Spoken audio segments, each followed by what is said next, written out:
I create fake job adverts, I create fake job postings, and I have been doing it for 3 years now.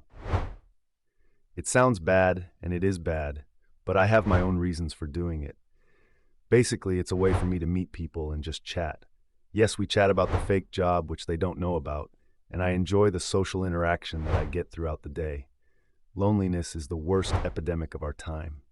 We all need human interaction, and making meaningful relationships are just so rare now. I have become good at doing this, and I do really enjoy it.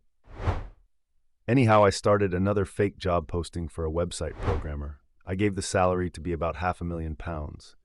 I myself simply work as self-employed for an agency, and they send me to various places to do various work, like gardening or maintenance work.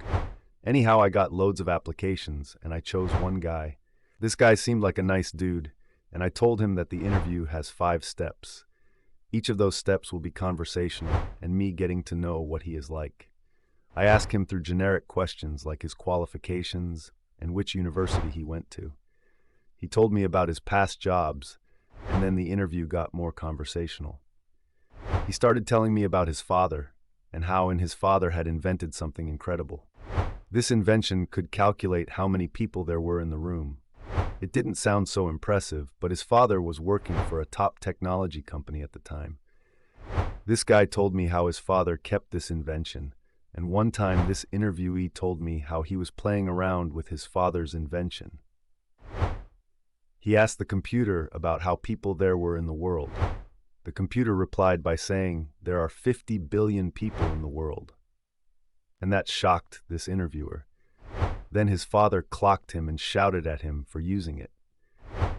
The reason this invention hadn't gone far was because the government didn't allow for it to go far, because the government doesn't want people to know how many people there are in the world. Everyone thinks it's 8 billion, and the government wants to keep it that way, so they could secretly kill off the 42 billion. His father's machine could even tell whether you're part of the 42 billion that government want to kill off, or the 8 billion. It was impressive conspiracy shit that I didn't believe. Then it all came crashing down when he found out the job was a fake. He was set to expose me until I killed him in a field. I was surprised to find that there was no emotional soundtrack playing in the background to commemorate the end of this friendship. There was just silence with dogs barking and birds flying. I was surprised to find that I wasn't arrested, but rather men in suits took the body away. I guess he was part of the 42 billion that the government want to kill off.